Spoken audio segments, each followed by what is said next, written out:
Un saludo especial a toda la familia Uniminuto. Soy el padre Óscar Orjuela Parea, capellán de la Vicerrectoría Tolima y Magdalena Medio, acompañando a esta bonita familia hoy desde este webinar que se me ha pedido el favor de orientar y que se ha denominado Tener conciencia de nuestros actos para generar buenas acciones que motiven a los demás a ser mejores.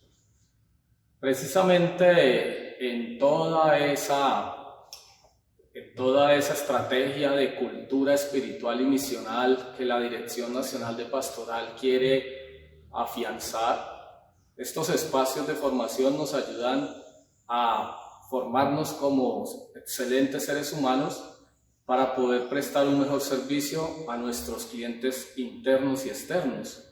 Y por eso vamos a desarrollar este tema de la siguiente manera. Primero la oración, luego una introducción al tema, tercero qué es la conciencia desde la perspectiva de la ética y la moral, cuarto la moralidad de los actos humanos, 5 funciones de la conciencia, 6 formación de la conciencia, 7 conocer el tipo de conciencia que poseo, 8 qué es la conciencia desde la perspectiva psicológica y 9 consecuencias de una buena conciencia. Vamos a iniciar primero con la oración. También saludo a todos los que están interactuando o los que están alimentándose de este espacio formativo, y precisamente para que este espacio nos enriquezca, primero encomendemos en las manos de Dios este momento. Independientemente seamos creyentes o no, católicos, evangélicos o de otras formas de relacionarnos espiritualmente con Dios, pues todos estos espacios de formación contribuyen a lo que llamamos desarrollo integral. En el nombre del Padre, del Hijo, del Espíritu Santo. Amén. Vamos a tomar el Salmo 51 y lo vamos a ir meditando a medida que se va leyendo. Ten piedad de mí, Señor, por tu bondad, por tu gran compasión borra mis faltas. Lávame totalmente de mi culpa y purifícame de mi pecado. Porque yo reconozco mis faltas, y mi pecado está siempre ante mí. Contra ti solo pequé, e hice lo que es malo a tus ojos. Por eso será justa tu sentencia, y tu juicio será irreprochable. Yo soy culpable desde que nací, pecador me concibió mi madre. Tú amas la sinceridad del corazón, y me enseñas la sabiduría en mi interior. Purifícame con el hisopo y quedaré limpio, lávame y quedaré más blanco que la nieve. Anúnciame el gozo y la alegría, que se alegren los huesos quebrantados. Aparta tu vista de mis pecados, borra todas mis culpas. Crea en mí, oh Dios, un corazón puro, y renuévame con la firmeza de tu espíritu. No me arrojes lejos de tu presencia, ni retires de mí tu Santo Espíritu. Devuélveme la alegría de tu salvación, que tu Espíritu generoso me sostenga. Yo enseñaré tus caminos a los impíos, y los pecadores volverán a ti. Líbrame de la muerte, Dios Salvador mío, y mi lengua anunciará tu justicia. Abre mis labios, Señor, y mi boca proclamará tu alabanza. Los sacrificios no te satisfacen. Si ofrezco un holocausto, no lo aceptas. Mi sacrificio es un espíritu contrito. Tú no desprecias el corazón contrito y humillado. Trata bien a Sión, Señor, por tu bondad. Reconstruye los muros de Jerusalén. Entonces aceptarás los sacrificios rituales, las oblaciones y los holocaustos, y se ofrecerán novillos en tu altar. Este es el Salmo 51, y cuando nosotros leemos este Salmo, debemos recordar que el rey David, frente a ese abuso o pecado que cometió, precisamente reflexiona, medita y comprende y es consciente de la falta que cometió. Y por eso hace toda una declaración de arrepentimiento y de su falta frente al Señor, que precisamente lo puede juzgar por sus actos malos, pero que también David en el fondo sabe que el Señor es misericordioso y que al ser arrepentido puede también alcanzar el perdón. Gloria al Padre, al Hijo y al Espíritu Santo, como era en el principio, ahora y siempre, por los siglos de los siglos. Amén. Qué bueno entonces que ahora recordemos nuevamente nuestro webinar. El tema es tener conciencia de nuestros actos para generar buenas acciones que motiven a los demás a ser mejores. Y cuando se nos habla de este tema, pues la primera categoría o el primer concepto es la conciencia. Y evidentemente cuando uno va a abordar el tema de conciencia, pues tendría que posiblemente abordarlo, o al menos desde mi experiencia, en un campo de la ética y la moral y el otro campo de la psicología, para comprender un poco la conciencia. Y por eso lo primero que vamos a hacer es una introducción al tema y luego abordamos el concepto, la realidad de conciencia desde la parte ética y moral y así sucesivamente hasta llegar a la parte psicológica. Entonces, como introducción debemos decir que en la tercera parte del Catecismo de la Iglesia Católica, en el marco del capítulo 1 que se denomina la moralidad de los actos humanos, en su artículo 4 llamado la moralidad de los actos humanos, en el numeral 1749 dice así: la libertad hace del hombre un sujeto moral. Cuando actúa de manera deliberada, el hombre es, por así decirlo, el padre de sus actos. Los actos humanos, es decir, libremente realizados tras un juicio de conciencia, son calificables moralmente como buenos o como malos. Miren ustedes en esta pequeña introducción ya cómo se nos dice que el hombre, al ser sujeto moral, está de alguna manera comprometido desde su libertad, desde su responsabilidad frente a todo acto o a toda acción humana que se puede calificar moralmente como buena o mala. Por eso la libertad es una realidad transversal a los actos humanos y por eso moralmente nos calificamos como buenos o malos desde el uso de nuestra libertad.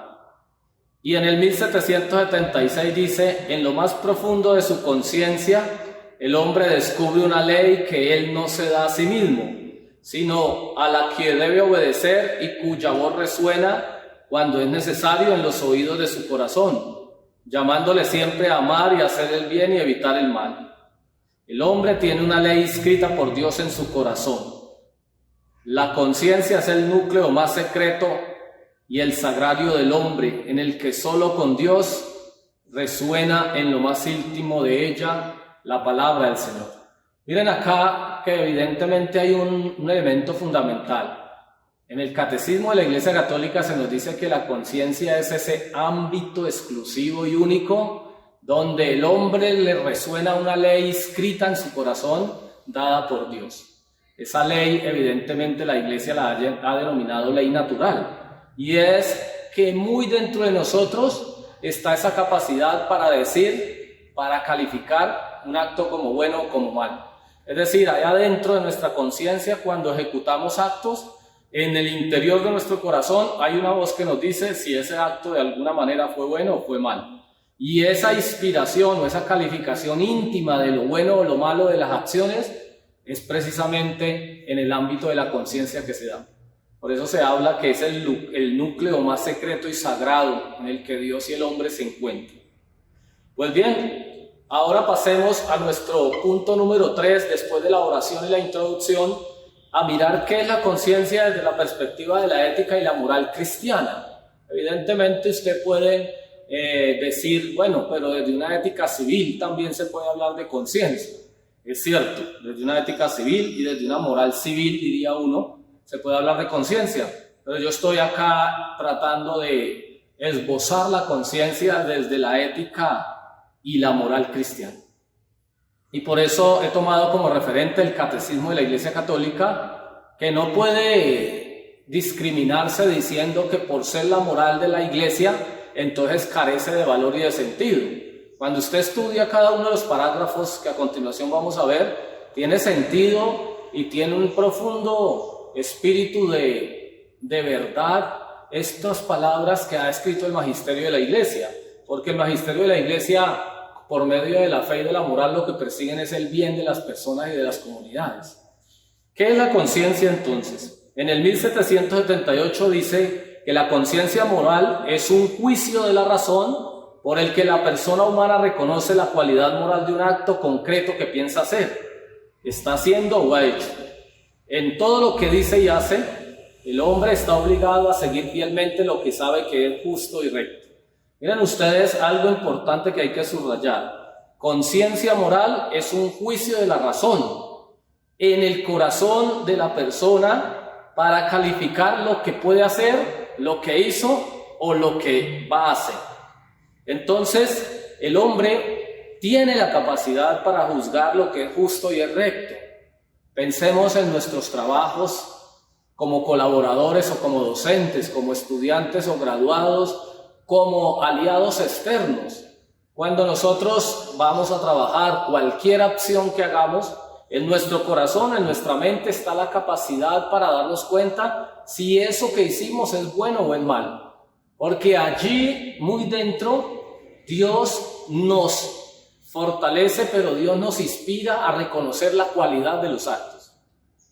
Por eso es importantísimo que siguiendo este webinar vayamos tomando en cuenta los elementos para reconocer qué influyen para una conciencia en los actos humanos. Y por eso entonces la conciencia moral primero es un juicio de la razón para calificar si algo es justo y recto. Segundo, se define también la conciencia como una ley de nuestro espíritu, pero que va más allá de él, que nos da órdenes, nos significa la responsabilidad. Se habla de ley del espíritu, es decir, algo que va incluso más allá de los procesos psicológicos, sino como esa luz profunda que el Señor concede para que nosotros las cosas las hagamos con responsabilidad, siendo entonces así que podamos llegar a saber hasta dónde está bien hacer algo o hasta dónde eso involucra el mal. Y miren ustedes también que la conciencia se define como la mensajera precisamente que nos gobierna y nos instruye, como aquella mensajera que gobierna e instruye a hacer el bien. Y en una de los escritos de los documentos del Vaticano II se dice que la conciencia es el núcleo más secreto y el sagrario del hombre en el que se siente a solas con Dios. Entonces, volvemos a hablar de ese núcleo sagrado y ese núcleo secreto. Por lo tanto, en la moral y en la ética cristiana, la conciencia tiene que ver con lo bueno o con lo malo.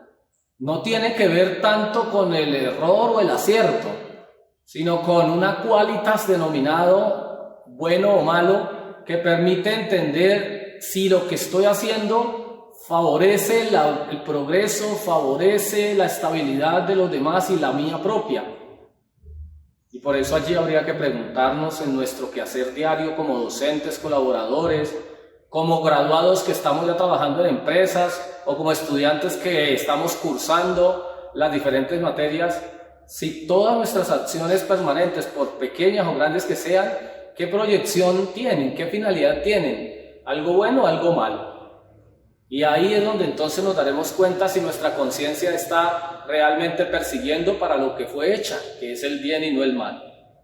Por eso, ahora en este cuarto punto denominado la moralidad de los actos humanos, a mí me gustaría que ustedes pusieran mucha atención y que pudieran interactuar ahí a través del webinar.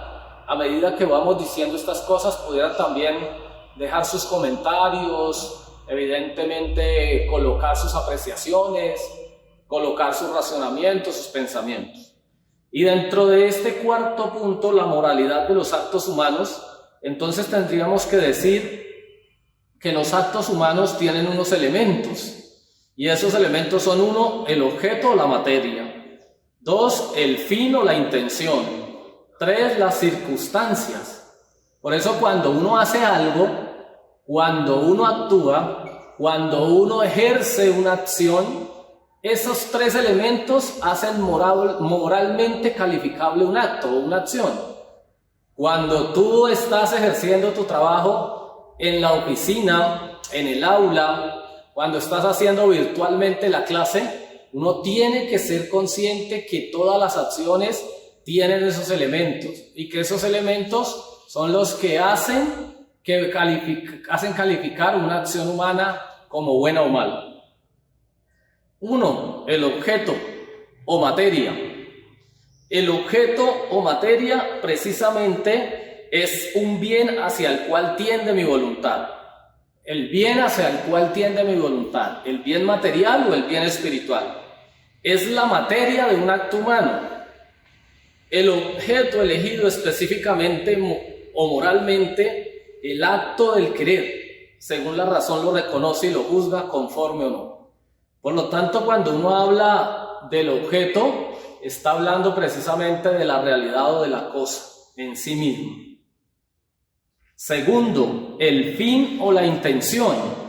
Cuando hablamos del fin o de la intención, se sitúa al lado del sujeto, ya no de la realidad, sino del sujeto, ya no de lo objetivo, sino de lo subjetivo.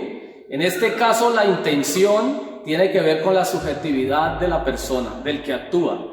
Está ligada a la voluntad de la persona y también a la razón. Es un elemento esencial. Por eso, uno puede hacer algo bueno, que físicamente parece algo bueno, pero intencionalmente puede ser malo. Es decir, yo puedo sonreírte a ti, y tú puedes ver que yo te sonrío y tú puedes decir: soy amable, soy querido, soy educado. Pero tal vez esa sonrisa intencionalmente es irónica, tal vez tiene un propósito de aparentar, y ahí entonces la intención, que es lo que el sujeto lleva por dentro, es lo que hace que cambie esa acción o ese objeto, que sería la sonrisa. Y finalmente, las circunstancias, que precisamente es el tercer elemento de la moralidad de los actos o de las acciones. Las circunstancias, comprendidas en ellas las consecuencias, son los elementos secundarios. Contribuyen a agravar o disminuir la bondad o la malicia de los actos humanos. Las circunstancias son esos elementos que rodean tanto el objeto como la intención. Por eso, cuando alguien roba, por ejemplo, las circunstancias hacen que la persona, por ejemplo, se vea que el delito es más grave o menos grave de acuerdo a una circunstancia. Por ejemplo, la presión que la persona tenía para hacer algo.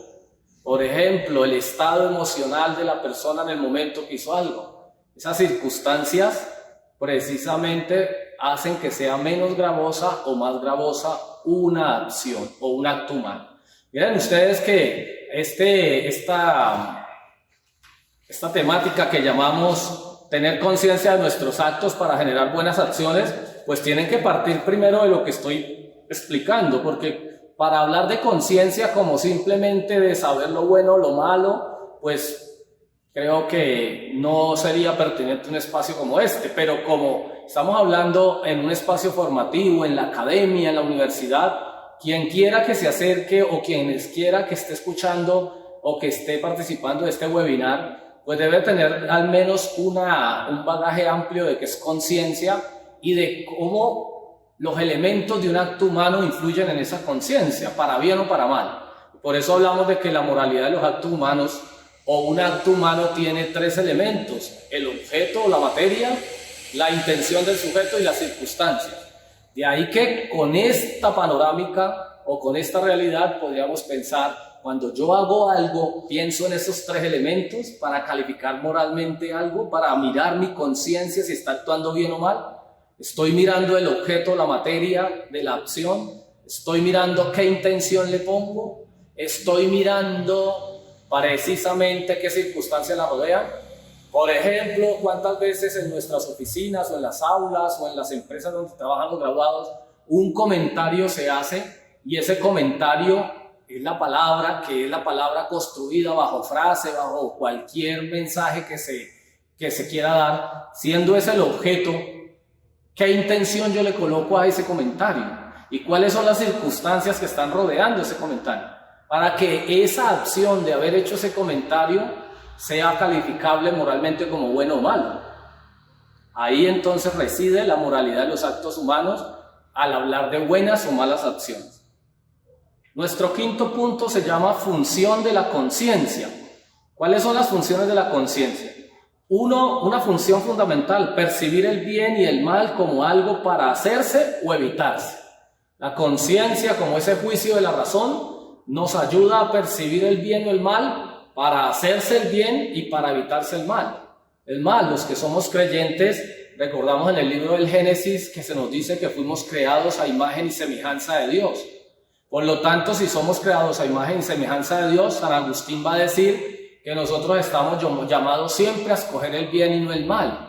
Y cuando San Agustín habla de la libertad, él dice que ser libre no es la capacidad de escoger entre el bien o el mal, que ser libre es la capacidad de escoger entre dos bienes el mejor, porque estamos llamados siempre por vocación a escoger el bien y no el mal. Por eso dentro de nuestros quehaceres diarios, actividades, dentro de nuestras funciones de todos los días, dentro de esos bonitos trabajos que hacemos, aunque nos veamos expuestos al bien y el mal, siempre debemos buscar escoger el bien. Claro, alguien dirá, padre, o me dirá Oscar, el problema es que uno quisiera el bien y puede terminar el mal. Y eso es una realidad que nos atraviesa a todos, y lo dice San Pablo. Sé el bien que debo hacer, pero a veces termino escogiendo el mal. Y es precisamente porque estamos traspasados, según la palabra de Dios, por el pecado, inclinados hacia el mal. Por eso debemos pedirle a Dios que nos dé la fuerza y su gracia para hacer el bien y no el mal. Precisamente entonces, funciones de la conciencia: primero, percibir el bien y el mal para hacerse el bien y evitarse el mal. Igualmente, la conciencia nos mueve a hacer el bien y a evitar el mal, no solo a percibirlo, a reconocerlo, a comprenderlo, sino que también la conciencia nos mueve con la voluntad para buscar hacer el bien y evitar el mal. Con la razón comprendemos y percibimos el bien y el mal, ahí influye nuestra conciencia. Y con la voluntad nos movemos hacia el bien y evitar el mal. Por eso, siempre que hablemos de las funciones de la conciencia, hablemos de ese parámetro fundamental, la percepción del bien y el mal y el movimiento hacia el bien o el mal. Evidentemente, la conciencia como función también nos lleva a emitir juicios sobre la bondad o maldad de un hecho. Es decir, que una conciencia bien formada hará aprobaciones sobre el bien y una conciencia mal formada hará aprobaciones sobre el mal. Una conciencia bien formada que busca la verdad hará aprobaciones por el bien. Una conciencia mal formada hará aprobaciones por el mal. Por eso la conciencia también nos ayuda a emitir juicios y a expresar juicios morales de bondad o de maldad sobre un hecho. Ahora bien, desde todo este tema que estamos desarrollando, podemos hablar también de la formación de la conciencia. Hemos hablado entonces de qué es la conciencia, de la moralidad de los actos humanos para mirar la conciencia. Hemos hablado también de la formación de las funciones de la conciencia y evidentemente también vamos a hablar ahora de la formación de la conciencia. Para poder realizar buenas acciones y no realizar malas acciones hay que formar la conciencia. Es decir, ese juicio desde la razón para calificar actos como buenos o como malos hay que formarla. Ese juicio se tiene que formar, porque desde la razón todos los juicios son construcciones cognitivas. En el caso de la conciencia son construcciones precisamente éticas y morales que nos permiten calificar como bueno o malo alguna acción. Entonces, un elemento de la formación de la conciencia es la formulación de juicios sobre lo verdadero. Es decir, uno de los elementos para formar la conciencia es perseguir siempre la verdad, perseguir la verdad, perseguir lo verdadero, perseguir lo que es justo. Cuando se persigue lo verdadero, entonces la conciencia se forma desde la razón por aquello que es lo que es. Es decir, se persigue lo que realmente debe de ser. Y por eso formular juicios según la razón desde lo verdadero implica que nosotros siempre estemos atentos a la verdad. Recuerden que un modelo de la verdad es nuestro Señor Jesucristo. Tanto así que llegó a decir, la verdad los hará libres. Cuando Él habla de que la verdad nos hará libres, pues nos invita a pensar precisamente en que quien dice la verdad obtiene para sí mismo una formación de conciencia justa y una conciencia sólida. El segundo elemento para la formación de la conciencia es precisamente la educación de la conciencia. La educación de la conciencia es indispensable a seres humanos sometidos a influencias negativas y tentados por el pecado a preferir el mal. Miren, la educación de la conciencia. A nosotros en muchas instituciones, llámese en escuelas, colegios, universidades y también en nuestras acciones diarias, deberíamos invertir mucho por la formación en la conciencia. Es decir, por esa formación en lo ético y moralmente justo. Por lo tanto, educar en la conciencia es generar excelentes seres humanos, generar excelentes ciudadanos. Educar en la conciencia es fortalecer esa matriz de valores que se necesitan para que por encima de ser profesionales, primero seamos personas auténticas y basadas en los valores.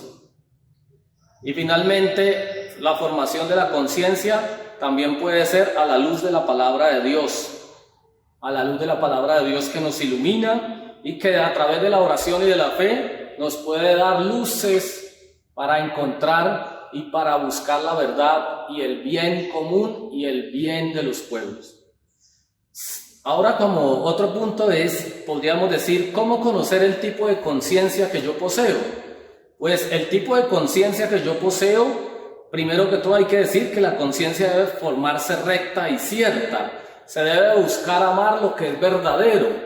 Y para mirar o revisar qué tipo de conciencia poseo, pues primero hay que mirarlo en relación a la razón. En relación a la razón podríamos preguntarnos cuáles son mis criterios. ¿Están iluminados mis criterios, mis principios en una buena doctrina? Llámese evangelio, mandamientos, o llámese un buen contenido que venga de una buena fuente moral y éticamente válida. Si yo estoy desde la razón basado en una buena doctrina, entonces podría decir mi conciencia es recta. Pero por el contrario, si mi razón está basada en el relativismo, en el utilitarismo, en los malos ejemplos, pues tendría que decir que mi conciencia se podrá volver falsa, laxa o escrupulosa, o liberal o legalista. También podríamos pensar en relación a la voluntad, para examinar qué tipo de conciencia poseo. Puedes tener claro los principios y hacer juicios rectos, pero si yo tengo desde la razón principios y juicios rectos, desde la voluntad tendría que preguntarme, ¿los sigo? ¿Los aplico? ¿Le doy aplicación? ¿Los hago posibles? Si desde la razón mi conciencia es recta porque yo sé qué es el bien, qué es lo bueno, qué es lo recto y qué es lo justo, pues desde la voluntad tendría que examinar qué tipo de conciencia tengo cuando yo precisamente esos principios los sigo, los aplico, los pongo en práctica, los hago vida, porque puede hacer que los tengas muy claro en la mente, pero que en tu vida diaria no los apliques. Y entonces ahí caeríamos en la incoherencia de lo que decimos, pensamos y hacemos. Y precisamente al hablar de conciencia desde la perspectiva psicológica en el octavo punto, entonces tendríamos que decir que la psicología, ya dejando la moral y pasando a la psicología nos dice de alguna manera, de forma general, que la conciencia es un estado cognitivo que permite a una persona interactuar e interpretar lo externo y lo interno para volverlo conocimiento sobre la realidad. Es decir, la conciencia es ese estado que nos permite a todos, desde estímulos externos e internos, hacer juicio de la realidad. Y precisamente por allá Freud, que pertenece a ese mundo del psicoanálisis, nos habló de 3 estructuras mentalmente. Nos habló del consciente, que es precisamente con el que se percibe, con el que se alcanzan las sensaciones, las percepciones, etc. Pero también nos habló de un nivel inconsciente en el que están reprimidos los deseos y todo aquello que precisamente nos causa ansiedad. Y nos habló de un nivel preconsciente en el que se encuentran las normas, los principios que de alguna manera nos obligan a no hacer ciertas cosas. Allí entonces, desde esta percepción de Freud, pues podemos hablar de niveles o estructuras de conciencia, precisamente para hablar de que una persona con una conciencia tranquila, podríamos decir, está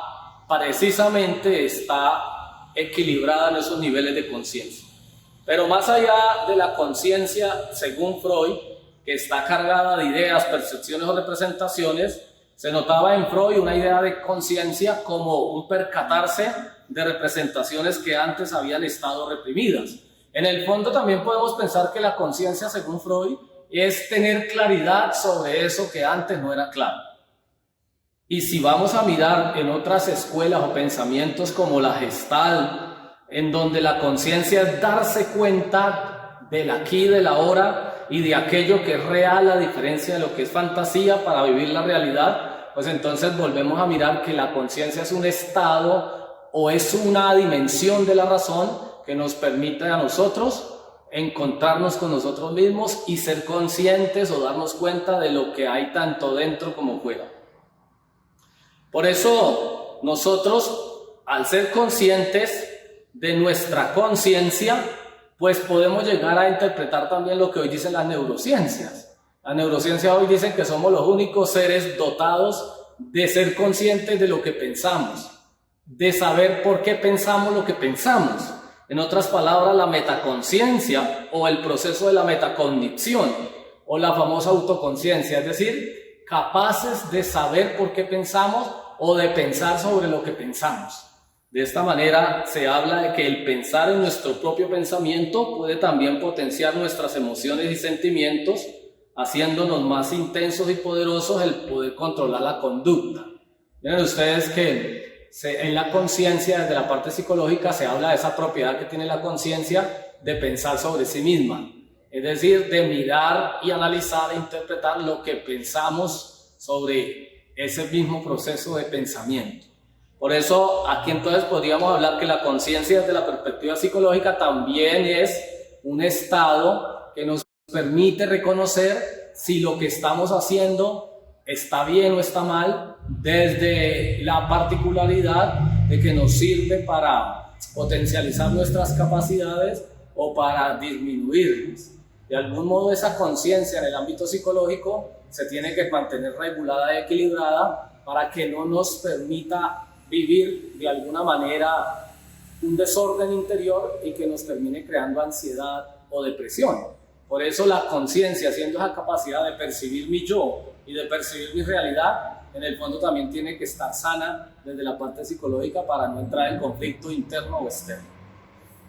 Y todo esto para terminar diciendo ¿para qué nos permite toda esta charla o esta experiencia formativa de la conciencia y de los actos humanos? ¿Para qué nos sirve? Pues precisamente para tener una buena conciencia. Y el apóstol San Pedro en la Biblia, en Primera de Pedro capítulo 3 versículo 16 dice: exhorta a los cristianos a tener una buena conciencia. ¿Y qué es tener una buena conciencia? ¿O cuál es la manifestación de una buena conciencia? Pues primero, la sintonía con la verdad. Segundo, la búsqueda profunda del bien. Tercero, la unificación interior. Quien tiene una buena conciencia interiormente no está dividido, está articulado, está equilibrado, está armonizado.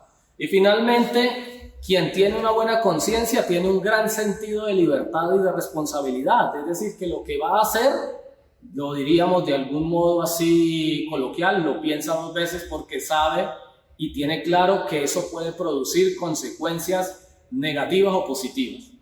Por lo tanto, quien tiene también una buena conciencia, tiene una vida real, sensata.